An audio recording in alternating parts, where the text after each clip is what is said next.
Hi everybody, this is Doug Nolan from Entertainment Today, your eye in the sky, looking down on Hollywood Boulevard on the world-famous Chinese Theater for the 27th Dances with Films Festival. Stay tuned for Steve Taylor's interview with the stars inside the theater.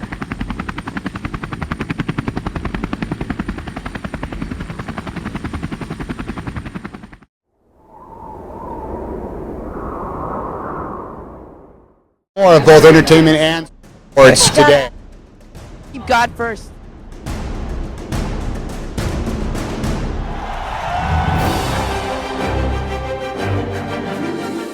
Watch me on entertainment and sports today.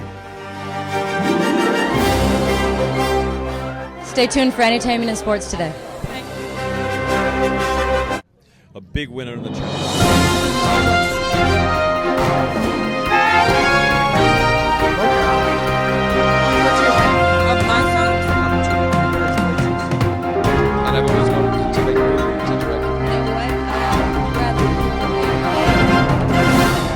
We want this to be fun. This is a big night of fun. It's a great evening for people to see. And welcome back to Dances with Films. This is the 27th year that they've done this incredible film festival here in Los Angeles. It's considered the biggest film festival in Los Angeles. And we're here on another one of the red carpets that has over 10 world premieres here tonight. And one of our favorite ones here, we're going to speak to the director here, Ori, and Inrit, who is the musical director. Hi. And today we have the premiere of the Man Who Saved the Internet with a Sunflower. And this is a real true story about a man who saved and changed the world of communication, and nobody knows his story. And the first time his appearance after so many years is tonight. And the story is really the internet was struggle in the 90s. Nobody could use it more than send emails. And today we can show movies, you can show videos, everything. This is all thanks to this man who formed a company that was sold after a few years for $24 billion, the biggest exit ever. And this is a story of struggle of a person who tried every move in the Silicon Valley, failed, but at the end succeed with a great success. And the special here. Now, what year did it start? It was about 92 and 95 in between. And you know, all the big companies were almost struggling, collapse, AOL and all others, because the cost to serve the client was higher than they got from the client. And this is a story not only of a person about the past, but the future. Because you know, in the movie, after the internet was successful, he was accused that he helped to do shaming and bullying all over the internet. And he is just a technological person, but people say, now you see what you have made, something that really is making a lot of harm to people. And the movie raised the question of how we should use technology, and are we afraid from the future, the AI, all coming things that are coming. Is it something that we should stop, control, or learn to use in the right way? Now, putting it in perspective, Al Gore supposedly, he claims that he invented the internet.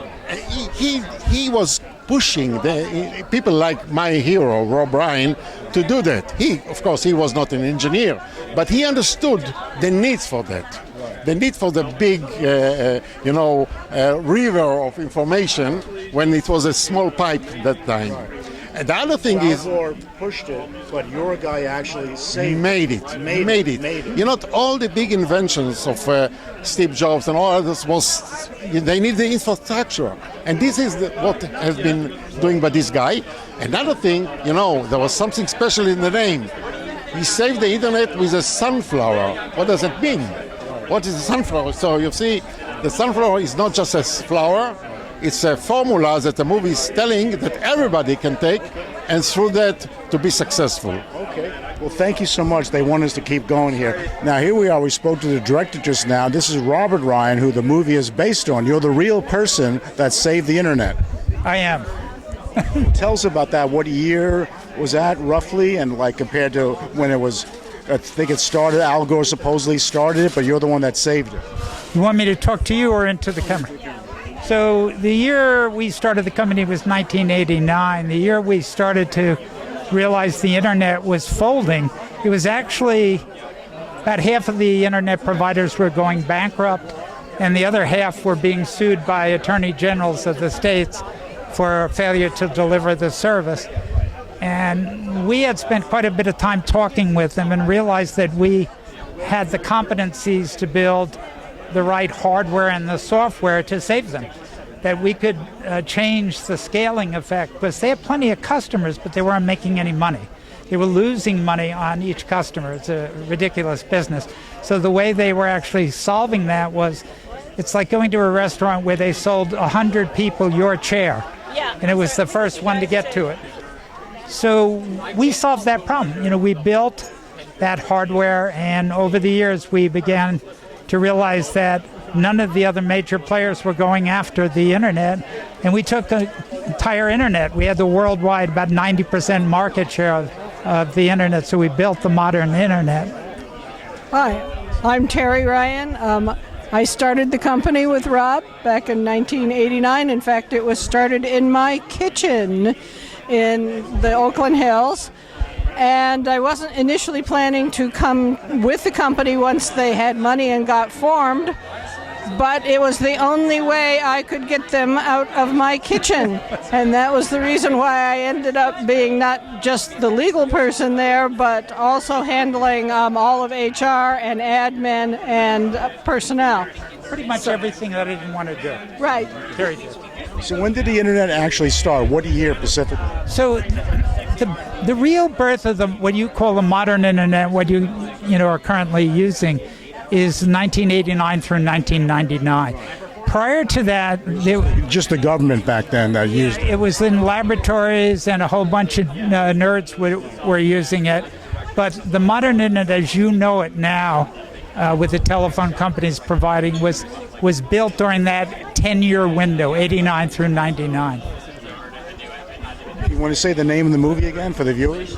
The name of the movie is The Man Who Saved the Internet with a Sunflower. That's amazing. Now, you'll be able to see this movie here tonight, the world premiere. Yep. The world premiere of this movie, and of course, hopefully to make it in theaters soon. It's a great story, which a lot of people don't even know about. True, and we hope they enjoy it. Thank you so much. We really appreciate it. We look forward to seeing it. Thank you. And welcome back. We're here back with the movie. We spoke to the director and who the movie's about, but now we got, in real life, the former CFO of Apple, Joseph Graziano. Not Rocky Graziano, but Joseph Graziano, but you got a lot more money than Rocky Graziano ever had. I hope so. But I still got my brains beat out.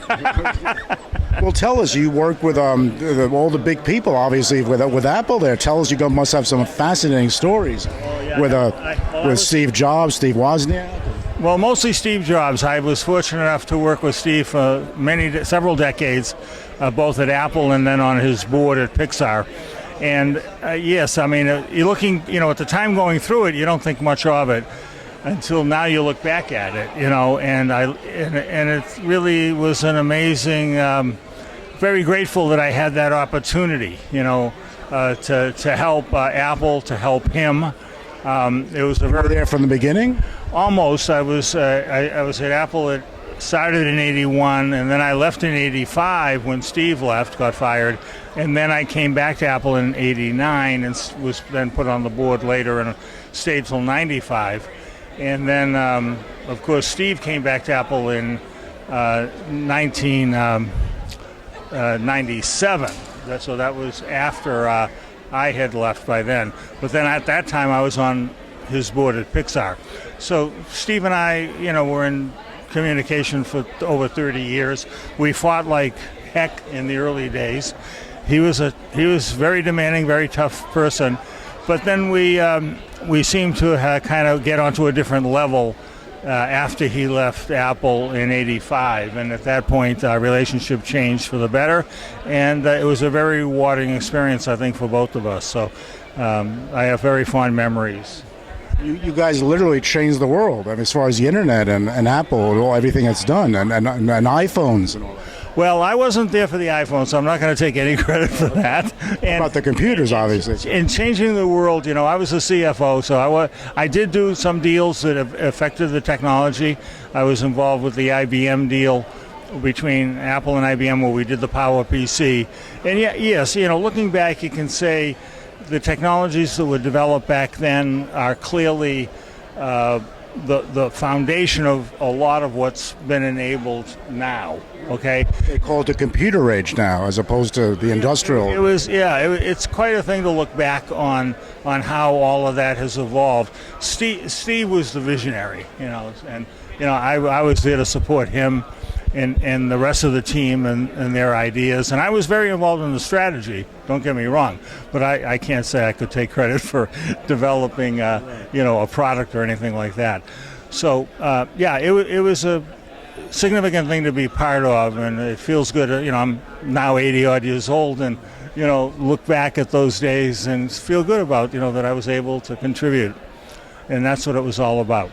Oh, that's really incredible to be part of that, and I guess you're part of the movie. I guess somewhat. No, the interesting thing is the movie, which is about Rob and Terry Ryan, is a great movie, and Rob is a friend of Rob and Terry are friends, and I met Rob after I stopped working, and I was in Montana. I was living in Montana, and then Rob and I did some investing together, and then we sat on some boards together.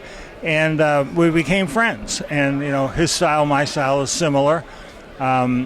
He's still a very active investor. He likes to counsel entrepreneurs, and he told me, not that long ago, I forget exactly when, about 6 months ago, that a movie was going to be done about him, and I went, "Wow, you're kidding me!" And he sent me a copy to preview, and I was blown away.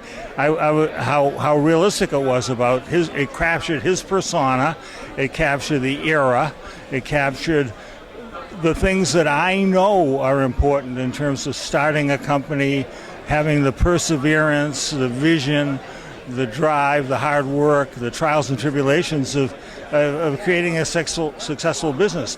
That is not easy to do, and it just doesn't happen every day. Rob did an exceptional job, Rob and Terry, in creating Ascend.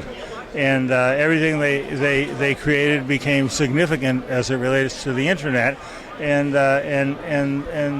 I'm happy for them. I think it's just a great story. This movie is a tremendous movie that should appeal to people in all walks of life. It has just got so many messages about what it takes to be successful, and I think there's lessons throughout the movie that people can benefit from.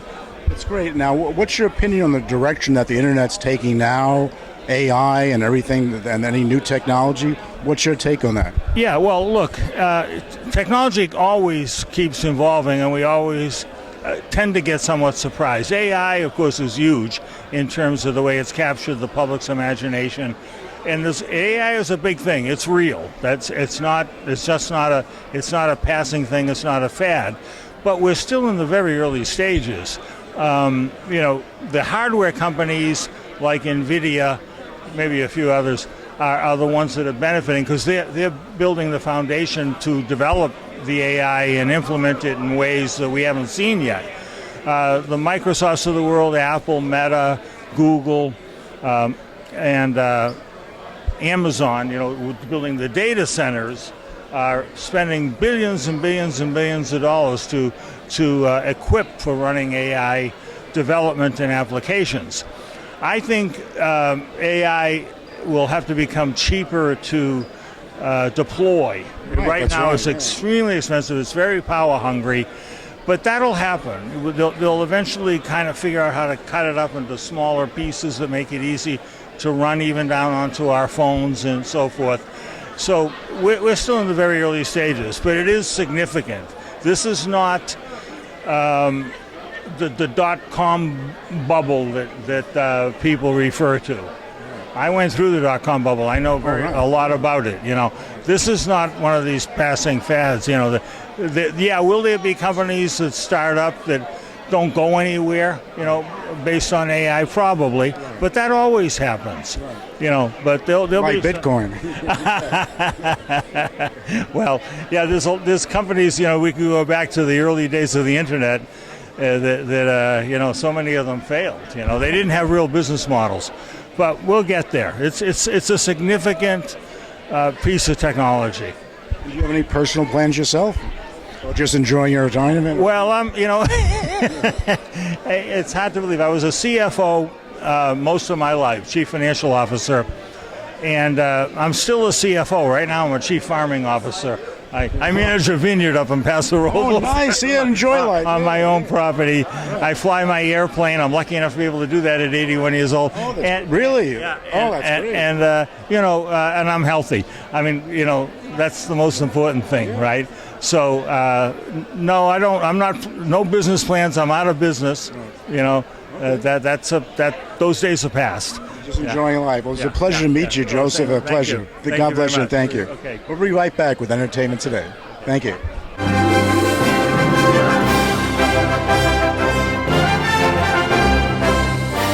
It's a very good point. Entertainment and sports today.